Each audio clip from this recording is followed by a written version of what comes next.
এইভাবেই বছরের পর বছর ধরে নদী ভাঙ্গনের ভয়ে দিন পার করতেছে আমাদের সিলেট কোম্পানিগঞ্জ উপজেলার দক্ষিণ বুর্দিউ এলাকার শত শত মানুষ। এইখানে আছে আরো অসহায় এবং গরিব পরিবার যারা এই নদী ভাঙ্গনের শিকার হয়েছে। হ্যালো হোয়াটসঅ্যাপ গাইস, আসসালামু আলাইকুম। আমি মাসুম আছি আপনাদের সাথে। গাইস, ভিডিওর থাম্বনেল দেখে বুঝতে পারতেছেন আজকের ভিডিওটা কি নিয়ে।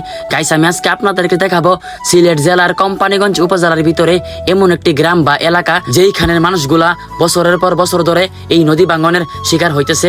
তো গাইস, ওইখানে যাওয়ার জন্য এক ভাইকে জিজ্ঞাসা করতেছি যে এই জায়গাটা কোন জায়গায়। তখন তারা আমাকে ওই জায়গাটা দেখিয়ে দিতেছে এবং বুঝিয়ে বলতেছে যে এই জায়গাটা কোন জায়গায় এবং ওইখানে কি আসলে নদী ভাঙ্গন হইতেছে কিনা। তখন তারা বললো আসলে হইতেছে। তো গাইস, এইখান থেকে এক ভাই আমার সঙ্গে আসলো যে আমাকে দেখিয়ে দিবে আসলে কোন জায়গার মধ্যে এই নদী ভাঙ্গন গুলো হইতেছে।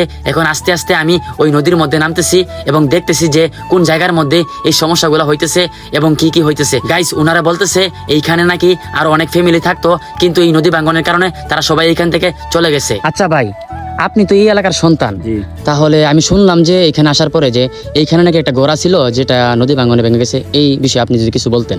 এখানে একটা ঘর ছিল না, এখানে অনেকগুলা ঘর ছিল। তো এখানে ভাঙতে ভাঙতে ভাঙতে ভাঙতে এখানে অনেক ভিটা ছিল, মানে একটা ঘরও এখানে নাই এই নদী ভাঙ্গনের কারণে।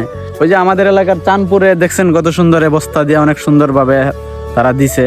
তো আমাদেরও এভাবে বইলা যায়, বলক দিব, বস্তা দিব, অনেক কিছু বইলা যায়। পরবর্তীতে আজকে 6-7 বছর 5 বছর মানে 8-9 বছর ধরে মানে এগুলা ভিডিও করে নিতেছে। মানে পাশেই নদী, এইখানে আরেকটা বাড়ি আছে। আমি যদি পরের বছর এখানে আসি ভিডিও করার জন্য, আমি শিওর 100% গ্যারান্টি এই বাড়িটা থাকবে না।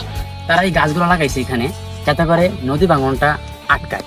কিন্তু আপনি ভাবেন এইগুলো দিয়ে কি নদী ভাঙন আটকানো সম্ভব? জিন্দিগি তো সম্ভব না। কোন সময় কি এখানে বানটান দেওয়া হয়েছিল আপনাদের সুবিধার জন্য? সুবিধার জন্য বানটান দেওয়া হয়েছে না। একবার আবেদন করেছেন দিলদার হোসেন সেলিম থাকতে, সাইফুর রহমানের আমল 5-6টা ফ্যামিলি আছিল। ভাঙ্গনের পরে তারা এখন বিশ্ব রোডে আছে। এখন আমরা নদী ভাঙ্গনের কারণে আমরা একটাই দাবি, আমাদের এমপি আরিফুল হক সাহেব, ওনার কাছে আমরা দাবি যে আমাদের রাস্তাঘাট এমনকি নদী ভাঙ্গনের চলাফেরার জন্য, যেমন উনি যেভাবে পর্যটনে গিয়ে উনি নিজে গিয়ে যেভাবে খোঁজখবর নেই, ঠিক তেভাবে আমাদের গরিব দুঃখিনীর পাশে আইসা যেন দাঁড়ায়, এমনকি আমাদেরও একটু খোঁজখবর নেই। একটাই আমাদের দাবি ওনাদের কাছে। এমন বাঙ্গা বাংছে মনে বুঝেন, আমরা যে রাত্রে ঘুমাই, বাঙ্গাল যদি লইয়া গিয়ে গাঙ্গ পরে আমরা জানেরও নিরাপদ নেই। আপনারা বিশ্বাস না করলে দেখে যান, নিরাপত্তা নাই। মানুষ কতটুকু অসহায় হলে এরকম ভাবে আমার কাছে বলে।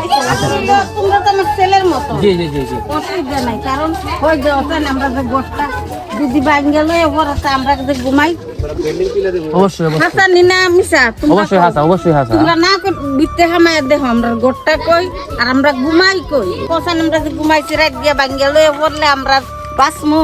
পানি দেয়লে অবস্থা খারাপ। অন্তত বুঝা একটু মনে অন্তত সুতনা দিকে কিছু কিন্তু পানি বাচ্চা কাচ্চা আইলে মুরগের বাচ্চার মতন লইয়া আমরা জাপটা লয়ে বই দেই। গাইস, আমি এখন আছি, দেখুন আমার পাশে একটা বাড়ি, মানে একটা ঘর, এবং আমার এই পাশে দেখুন নদী। যখন এইদিকে বৃষ্টি হবে, বন্যার পানি যাবে, তখন এই এলাকার অবস্থা বা এই বাড়ির মধ্যে যে থাকে বা এই ঘরের মধ্যে যে ব্যক্তিরা থাকে তার অবস্থাটা কেমন হবে। আমি এই মুহূর্তে আছি মানে জান নাই অবস্থা এমন একটা জায়গার মধ্যে, যে কোনো সময় আমি গাঙ্গের মধ্যে পড়ে যেতে পারি। এই যে আমরা ঘর বাড়ি মনে করেন যদি গুলা বলতে যদি নদীর সুদ বাড়ে, তাইলে আমার বাচ্চা কাচ্চা লইয়া বা আমরা ফ্যামিলি লইয়া কোন জায়গায় যাবো? এমন আছে এসব মাটি তো বালু মাটি, বাইঙ্গে নদীতেও পড়তে পারে, তখন আমার বাচ্চা কাচ্চা ওই মনে আছে মাটি তলেও পড়তে পারে, আমিও পড়তাম পারি, এটা কোনো নিশ্চিত নাই।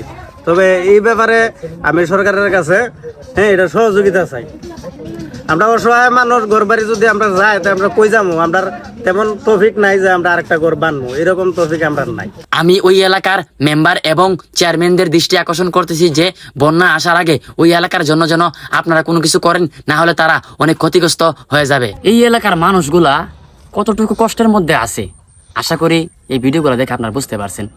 আসলে মানুষগুলা অনেক কষ্টের মধ্যে আছে। তারা যে আমার সাথে কথা বলতেছে, আমার নিজের চোখের মধ্যে পানি চলে আসতেছে। তো গাইস, আমি যতটুকু পেরেছি এই এলাকার মানুষের কষ্টের কথাগুলা তুলে ধরার চেষ্টা করেছি। তো গাইস, আজকের ভিডিওটা এই পর্যন্তই। যদি আমার ভিডিওগুলো আপনাদের কাছে একটু ভালো লেগে থাকে তাহলে অবশ্যই শেয়ার দিয়ে পাশে থাকবেন। ধন্যবাদ সবাইকে, আল্লাহ হাফেজ।